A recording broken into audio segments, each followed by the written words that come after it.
여러분, 요즘 몸 상태는 어떠신가요? 예전처럼 힘이 나지 않고 가끔은 이유 없이 피곤하거나 몸이 무겁게 느껴지신 적이 있으신가요? 나이가 들면 누구나 체력이 조금씩 떨어지지만 어떤 분들은 예상치 못한 순간에 심각한 위기를 맞기도 합니다. 저는 의사로서 40년 동안 수많은 어르신들을 진료해 왔습니다. 올해로 75살이 되었지만 아직도 현장에서 노인의 건강 문제를 연구하고 있습니다. 수천 명의 환자를 만나면서 한 가지 중요한 사실을 깨달았습니다. 바로 우리가 평소에 아무렇지 않게 먹는 음식이 나이가 들수록 몸에 독이 될 수 있다는 것입니다. 잊을 수 없는 환자가 있습니다. 김순자 어르신은 79살로 평소에 혈당 관리를 철저히 하셨고 단 음식도 거의 드시지 않았습니다. 그런데 지난달 어느 깊은 새벽 갑자기 의식을 잃고 쓰러지셨습니다. 병원으로 긴급 이송되었을 때 검사 결과는 이상이 없었습니다. 혈당도 정상 범위였지요. 하지만 원인을 파헤쳐 보니 바로 전날 드신 한 끼 식사 속에 충격적인 비밀이 숨어 있었습니다. 더 놀라운 것은 김순자 어르신만의 이야기가 아니라는 점입니다. 제가 진료했던 70세 이상 환자의 80% 이상이 단순한 음식 때문에 건강을 잃고 있었습니다. 많은 분들이 설탕이나 단 음식을 피하면서도 진짜 위험한 음식에 대해서는 전혀 알지 못하고 계셨던 것입니다. 오늘 저는 그동안의 경험과 연구를 바탕으로 나이가 들수록 조심해야 할 5가지 음식을 알려드리려 합니다. 이 음식들은 젊었을 때는 아무 문제가 없었지만 지금은 몸을 조용히 해치고 있습니다. 그리고 동시에 이 음식들을 어떻게 안전하게 다룰 수 있는지 구체적인 방법도 함께 말씀드리겠습니다. 여러분과 여러분의 가족이 건강한 노년을 지키시길 바라는 마음으로 이제 첫 번째 이야기를 시작하겠습니다. 첫 번째로 말씀드리고 싶은 음식은 아마 여러분이 전혀 예상하지 못하실 수도 있습니다. 바로 우리가 너무도 익숙하게 먹는 감자입니다. 많은 분들이 감자가 왜 위험하지? 하고 고개를 갸웃하실 겁니다. 실제로 감자 자체는 훌륭한 식재료입니다. 칼륨과 식이섬유가 풍부하고 소화에도 도움이 되는 경우가 많습니다. 그러나 문제는 감자의 특정한 부분에 숨어 있습니다. 김순자 어르신이 쓰러지셨던 날의 식사 내용을 자세히 살펴보니 반찬 중에 감자가 들어 있었던 것이 확인되었습니다. 감자에는 평소에는 아무런 문제가 없지만 싹이 트거나 껍질이 녹색으로 변했을 때 솔라닌이라는 독성 물질이 생성됩니다. 젊은 사람들은 간 기능이 충분히 강해서 이 독성을 빠르게 해독할 수 있습니다. 그러나 나이가 70을 넘어서면 간의 해독 능력이 젊을 때의 절반 이하로 떨어지게 됩니다. 그렇기 때문에 같은 양의 감자를 먹어도 젊은 사람은 아무렇지 않은데 노인에게는 중독 증상이 나타날 수 있는 것입니다. 솔라닌 중독의 초기 증상은 단순한 복통이나 구토일 수 있습니다. 그러나 시간이 지나면 손발이 저리거나 근육이 마비되며 심한 경우에는 일식을 잃는 상황으로까지 이어질 수 있습니다. 문제는 이 증상이 감자를 먹은 지 몇 시간 후에 나타난다는 것입니다. 그래서 원인을 감자라고 생각하지 못하고 단순히 체했겠거니 하고 넘어가는 경우가 많습니다. 그러다 보니 위중한 상황에 놓이는 어르신들이 적지 않습니다. 그렇다면 감자를 아예 먹지 말아야 할까요? 그렇지 않습니다. 감자 자체는 여전히 유익한 식품입니다. 중요한 것은 선택과 관리 방법입니다. 감자를 구입할 때는 반드시 껍질이 매끈하고 단단하며 싹이 전혀 나지 않은 것을 고르셔야 합니다.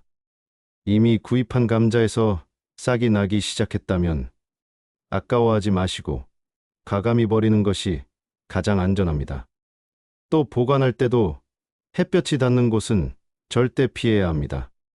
햇볕을 받으면 감자가 금세 녹색으로 변하면서 솔라닌이 급격히 증가하기 때문입니다.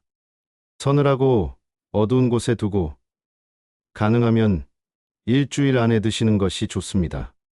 조리할 때에도 몇 가지 주의가 필요합니다. 껍질을 벗길 때 녹색 부분이 조금이라도 보이면 그 부분은 반드시 깊게 도려내야 합니다. 특히 어르신들은 가능하면 감자를 껍질째 드시지 마시고 꼭 껍질을 제거한 뒤 조리하시기를 권장드립니다. 왜냐하면 독성 물질은 주로 껍질과 그 바로 밑부분에 집중되어 있기 때문입니다. 또한 감자를 삶거나 찌실 때는 한번 삶은 물을 버리고 새 물에 다시 조리하면 독성을 줄이는 데 도움이 됩니다. 무엇보다 중요한 것은 좋은 감자를 고르는 것입니다. 시장이나 마트에서 감자를 고르실 때 표면이 매끄럽고 단단하며 싹이 전혀 없는 감자를 선택하세요. 조금이라도 의심스러우면 다른 감자를 고르는 것이 현명합니다. 건강보다 소중한 것은 없기 때문입니다. 이처럼 평범한 식재료인 감자도 잘못 다루면 위험해질 수 있습니다. 그러나 올바른 지식과 습관으로 관리하면 여전히 우리 식탁에서 훌륭한 영양 공급원이 될 수 있습니다. 이제 감자에 이어 또 하나 많은 분들이 건강에 좋다고 믿으며 드시지만 실제로는 나이가 들수록 몸을 해칠 수 있는 음식에 대해 말씀드리겠습니다. 바로 냉동, 가공식품입니다. 앞에서 감자의 숨은 위험에 대해 말씀드렸습니다. 이번에는 많은 분들이 건강에 좋다라고 믿으며 자주 드시는 음식인데 실제로는 나이가 들수록 몸에 부담을 주는 대표적인 사례를 말씀드리겠습니다. 바로 냉동, 가공식품입니다. 냉동식품은 바쁜 생활 속에서 참 편리합니다.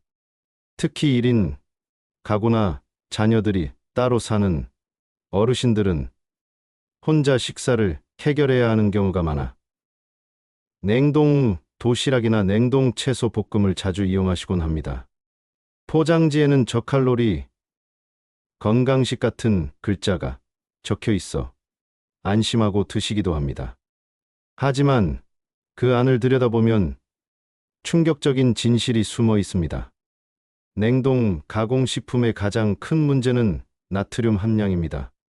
실제로 시중에서 판매되는 냉동 도시락 한 끼에는 평균 1100mg 이상의 나트륨이 들어있다고 알려져 있습니다. 세계보건기구 WHO가 권장하는 하루 나트륨 섭취량이 2000mg 이하라는 점을 고려하면 한 끼만 먹어도 하루 권장량의 절반 이상을 채우는 셈입니다. 그런데 문제는 여기서 끝나지 않습니다. 나이가 들면 맛을 느끼는 능력이 현저히 떨어집니다. 50대 이후부터 이각세포 수가 줄어들기 시작하고 70대에 이르면 젊었을 때의 절반 이하 수준밖에 되지 않습니다. 그래서 실제로는 매우 짠 음식을 먹으면서도 이 정도면 괜찮다라고 느끼게 되는 것입니다. 결국 자신도 모르게 과도한 나트륨을 섭취하게 되고 이로 인해 혈압이 오르고 혈관이 딱딱해지며 신장에도 큰 부담이 쌓입니다.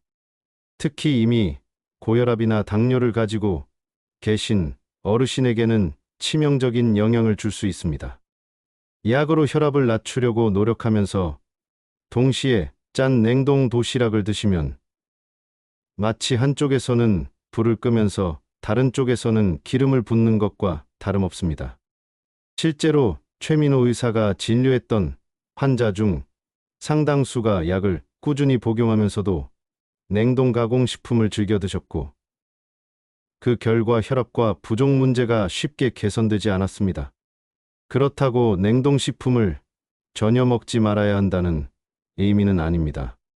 중요한 것은 줄이는 것과 현명하게 선택하는 것입니다. 꼭 드셔야 한다면 포장지의 성분 표시를 꼼꼼히 확인하시기 바랍니다. 나트륨이 500mg 이하로 표시된 제품을 고르는 것이 좋습니다. 하지만 여기에도 함정이 있습니다.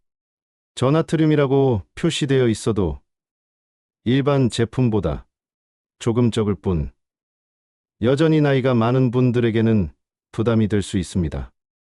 따라서 가장 좋은 방법은 가능한 한 직접 조리하는 것입니다. 시간이 부족하시다면 주말에 미리 반찬을 만들어 소분하여 보관해두는 방법도 좋습니다. 채소는 살짝 데친 후 냉동하면 신선함을 유지할 수 있고, 고기는 양념을 하지 않은 채 냉동해 두었다가 필요할 때 조리하면 나트륨 섭취를 크게 줄일 수 있습니다. 또한 냉동 가공식품을 드신 날에는 반드시 물을 평소보다 충분히 드시는 것이 좋습니다. 물은 체내에서 나트륨을 배출하는 데 큰 도움이 됩니다. 다음 날에는 염분이 적은 과일이나 채소, 특히 바나나와 토마토 같은 칼륨이 풍부한 음식을 드시면 균형을 맞출 수 있습니다. 결국 중요한 것은 습관입니다. 편리함만을 쫓아 냉동 가공식품에 의존하다 보면 몸은 점점 무거워지고 병원에 가는 일이 잦아질 수 있습니다. 그러나 조금만 불편을 감수하고 스스로 음식을 준비하는 습관을 들이면 건강은 눈에 띄게 달라집니다. 이제 우리는 또 다른 음식에 대해 이야기해 보려고 합니다. 이번에는 오히려 건강에 좋다고 알려져 있어 일부러 챙겨 드시는 분들이 많지만 나이가 들수록 이에 심각한 부담을 주는 식품입니다. 바로 생마늘입니다. 앞에서 냉동, 가공식품의 숨은 위험을 살펴보았습니다. 그런데 이번에는 조금 다릅니다. 많은 분들이 몸에 좋다라며 일부러 챙겨 드시는 음식인데 나이가 들수록 오히려 위를 크게 해칠 수 있는 경우입니다. 바로 생마늘입니다. 마늘은 혈압을 낮추고 혈관 건강에 좋다고 널리 알려져 있습니다. 그래서 아침마다 생마늘 한 쪽을 드시는 어르신들이 의외로 많습니다. 그러나 이것이 오히려 위 건강을 위협할 수 있다는 사실을 아시는 분은 많지 않습니다. 마늘에 들어있는 알리신이라는 성분은 강력한 살균 작용을 합니다. 젊을 때는 위 점막이 두껍고 튼튼해서 이런 자극을 버텨낼 수 있지만 나이가 들면 점막이 약해지고 얇아집니다. 이때 생마늘을 그대로 섭취하면 마치 상처에 소독약을 붓는 것처럼 강한 자극이 가해집니다. 처음에는 단순한 속쓰림이나 더부룩함으로 시작하지만 장기간 계속되면 이염이나 궤양으로 진행될 위험이 있습니다. 특히 공복에 생마늘을 먹으면 위산과 함께 자극이 배가 되어 더 위험합니다. 그렇다고 마늘을 아예 끊으라는 말은 아닙니다. 방법을 바꾸면 됩니다. 마늘은 반드시 가열해서 드시는 것이 안전합니다. 볶음이나 찜, 국물 요리에 넣어 조리하면 알리신의 자극 성분은 줄어들지만 혈압 조절과 면역력 강화 같은 좋은 효과는 유지됩니다. 꼭 생으로 드시고 싶다면 식사 직후 소량만 섭취하고 우유나 요거트와 함께 드시면 위 점막을 보호할 수 있습니다. 하루 한쪽도 많은 경우가 있으니 반쪽 정도만 드셔도 충분합니다. 또 한 가지 중요한 점은 고혈압 약을 드시는 분들은 생마늘 섭취를 특히 조심해야 합니다. 마늘 자체도 혈압을 낮추는 효과가 있기 때문에 약과 함께 작용하면 혈압이 과도하게 떨어져 어지럼증이나 기운 빠짐을 느낄 수 있습니다. 사실 마늘 대신 다른 식재료로도 충분히 건강을 지킬 수 있습니다. 생강은 소화를 돕고 염증을 완화하며 양파는 혈관 건강에 탁월합니다. 굳이 생마늘에 집착하지 않아도 다양한 대체제로 같은 효과를 얻을 수 있습니다. 결국 핵심은 나이에 맞는 방법으로 먹는 것입니다. 젊을 때처럼 무조건 생으로 먹으면 득보다 실이 커질 수 있습니다. 올바른 조리법과 섭취량을 지키는 것. 그것이 건강한 노년을 위한 지혜입니다. 이제 다음으로 넘어가겠습니다. 이번에는 한국 어르신들이 특히 좋아하시지만 나이가 들면 소화기관에 큰 부담을 주는 또 다른 음식에 대해 말씀드리겠습니다. 바로 떡이나 국수 같은 끈적거리는 음식입니다. 앞에서 생마늘이 위에 주는 부담을 말씀드렸습니다. 이번에는 우리 식탁에서 자주 볼 수 있고 특히 어르신들이 좋아하시지만 나이가 들면 큰 위험이 될 수 있는 음식입니다. 바로 떡이나 국수 같은 끈적거리는 음식입니다. 나이가 들면 침 분비가 젊을 때의 절반 이하로 줄어듭니다. 침은 단순히 음식을 적시는 역할만 하는 것이 아니라 소화의 첫 단계를 담당합니다. 하지만 침이 부족하면 떡이나 면처럼 끈적한 음식이 잘 풀리지 않고 그대로 식도로 넘어가게 됩니다. 이 때문에 소화가 늦어지고 체기가 생기며 심할 경우 기도가 막혀 사고로 이어질 수도 있습니다. 실제로 매년 명절마다 떡을 드시다 응급실로 이송되는 어르신 사례가 적지 않습니다. 그렇다고 이런 음식을 완전히 끊어야 하는 것은 아닙니다. 방법을 조금만 바꾸면 됩니다. 떡은 반드시 작게 잘라 드시고 천천히 오래 씹으시는 것이 중요합니다. 국수는 평소보다 조금 더 오래 삶아 부드럽게 만들고 국물과 함께 드시면 삼키기가 훨씬 수월해집니다. 식후에는 바로 눕지 말고 2030분 정도 앉아 계시는 것도 도움이 됩니다. 즉, 음식 자체보다 먹는 방법과 양 조절이 관건입니다. 즐겨 드시던 음식이라도 나이에 맞게 바꾸어 드신다면 건강을 지키면서도 충분히 맛을 즐기실 수 있습니다. 이제 마지막으로 건강식으로 알려져 있어 일부러 챙겨 드시지만 오히려 장에 부담을 주는 음식군에 대해 말씀드리겠습니다. 바로 FODMAP 식품입니다.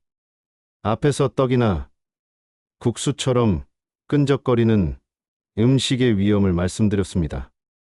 이번에는 건강식으로 알려져 있어 일부러 챙겨 드시는 분들이 많지만 나이가 들수록 장에 큰 부담을 줄 수 있는 음식입니다. 바로 FODMAP 식품입니다. FODMAP란 발효성 탄수화물을 말합니다. 사과, 배, 양파, 마늘, 콩류, 우유, 밀가루 등이 대표적입니다. 젊을 때는 장내 효소가 활발해서 잘 소화되지만 70세가 넘어가면 이 효소가 급격히 줄어듭니다. 그러면 음식이 장에서 분해되지 않고 발효되면서 가스가 차고 설사와 복통을 일으키게 됩니다. 박영희 어르신도 이런 사례 중 한 분이셨습니다.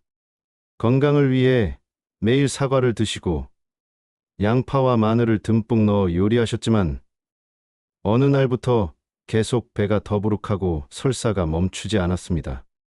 여러 병원을 다녔지만 특별한 이상은 발견되지 않았습니다. 그러나 식단에서 FODMAP 식품을 줄이고 조리법을 바꾸자 일주일 만에 증상이 크게 호전되었습니다. 해결 방법은 단순합니다. 사과나 배는 반쪽 정도만 드시고 양파와 마늘은 반드시 익혀서 사용하세요. 콩은 하룻밤 불린 뒤 삶은 물을 버리고 새 물로 다시 조리하는 것이 좋습니다. 밀가루 음식은 가능한 한 줄이고 대신 소화가 잘 되는 쌀이나 고구마로 대체하면 훨씬 편안해집니다. 즉, 무엇을 먹느냐보다 어떻게 먹느냐가 더 중요합니다. 작은 조정만으로도 장은 훨씬 편안해지고 삶의 질이 크게 달라집니다. 이제 우리는 왜 나이가 들수록 이런 음식들이 독이 되는지 그 근본적인 이유를 살펴보겠습니다. 바로 뇌와 장의 연결, 그리고 나이와 함께 찾아오는 변화입니다. 앞에서 FODMAP, 식품이 장에 주는 부담을 살펴보았습니다. 그런데 왜 이런 음식들이 나이가 들수록 독처럼 작용하는 걸까요? 그 근본적인 이유는 바로 뇌와 장의 연결에 있습니다. 우리의 소화기관은 단순히 음식만 처리하는 곳이 아니라 뇌와 신경으로 긴밀하게 연결되어 있습니다. 젊을 때는 뇌에서 강력한 신호가 내려와 위산도 충분히 분비되고 장도 활발하게 움직입니다. 그러나 나이가 들면 이 신호가 약해집니다. 위산 분비량은 젊을 때의 60% 수준으로 줄고 장의 운동도 느려집니다. 이렇게 되면 예전에는 문제없던 음식이 제대로 소화되지 못하고 장에 남아 독성 물질을 만들게 됩니다. 여기에 또 하나 중요한 요인이 있습니다. 바로 당독소, AGE입니다. 이것은 음식 속 당분과 단백질이 결합해 생기는 물질인데 나이가 들면 간의 해독 능력이 떨어져 몸 안에 쌓입니다. 특히 혈관벽에 쌓이면 혈관이 굳어지고 혈압이 오르며 당뇨나 신장 질환의 위험까지 커집니다.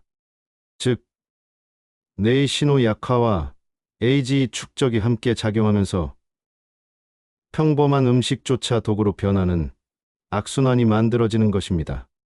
그렇다고 두려워할 필요는 없습니다. 식사 시간을 일찍 당기고 소화 잘 되는 음식을 선택하며 물을 자주 마시는 습관만으로도 이 악순환은 충분히 끊을 수 있습니다. 이제 이러한 원리를 실제로 몸속 깨닫고 놀라운 변화를 경험한 한 분의 이야기를 전해드리겠습니다. 바로 이철수 어르신의 사례입니다. 앞에서 뇌와 장의 연결, 그리고 AGE의 영향을 말씀드렸습니다. 이 원리를 실제 생활에서 체험하고 놀라운 변화를 경험한 한 분이 계십니다. 바로 이철수 어르신입니다. 이철수 어르신은 77살로 몇 년 전까지만 해도 건강에 큰 자신이 없었습니다. 매일 아침 생마늘 2쪽을 드시고 점심에는 냉동 도시락으로 끼니를 때우셨습니다.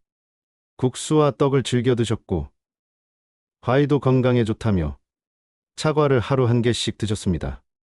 처음에는 별 문제가 없는 듯 했지만 점점 속이 더부룩해지고 가스가 차며 혈압도 오르는 증상이 나타났습니다. 여러 번 검사를 받았지만 특별한 이상은 없다는 말만 들었습니다.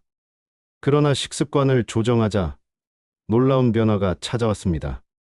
생마늘은 반드시 익혀 드시고 냉동 도시락은 손수 만든 반찬으로 바꾸셨습니다. 국수는 일주일에 한 번만, 그것도 부드럽게 삶아 드셨습니다. 사과 대신 바나나나 당근 같은 소화 잘 되는 과일로 대체하셨습니다. 그 결과 석 달 만에 혈압이 20포인트 내려갔고 소화 불편이 사라졌습니다. 무엇보다 몸이 한결 가벼워지고 활력이 생겼다고 말씀하셨습니다. 가족들 역시 전혀 다른 사람처럼 달라진 모습의 놀라움을 감추지 못했습니다. 이 사례는 작은 습관 변화만으로도 건강이 크게 달라질 수 있다는 것을 잘 보여줍니다. 이제 마지막으로 오늘 나눈 5가지 음식을 정리하며 우리가 꼭 기억해야 할 점을 말씀드리겠습니다. 이철수 어르신의 사례에서 보셨듯이 음식 습관을 조금만 바꾸어도 삶의 질이 크게 달라질 수 있습니다. 그렇다면 오늘 말씀드린 5가지 음식을 다시 한번 정리해 보겠습니다. 첫째, 싹이 나거나 녹색으로 변한 감자는 피해야 합니다. 둘째, 편리하지만 나트륨이 많은 냉동 가공식품은 줄여야 합니다. 셋째, 생마늘은 반드시 조리해서 드셔야 합니다. 넷째, 떡과 국수 같은 끈적거리는 음식은 작게, 부드럽게, 천천히 드셔야 합니다. 다섯째, 사과, 양파, 콩류 같은 FODMAP 식품은 양을 줄이고 조리법을 바꾸어야 합니다. 이 5가지 원칙은 단순히 먹지 말라는 것이 아닙니다. 나이에 맞는 방법으로 안전하게 먹는 지혜를 알려드린 것입니다. 우리 몸은 시간이 흐르면서 변하고 그 변화에 맞추어 식습관도 함께 조정해야 합니다. 무엇보다 중요한 것은 꾸준함입니다. 하루나 이틀로는 달라지지 않습니다. 그러나 3달, 6달, 차근차근 실천하다 보면 몸이 달라지고 마음도 가벼워질 것입니다. 김순자, 각경이, 이철수 어르신의 사례는 모두 그 사실을 증명합니다.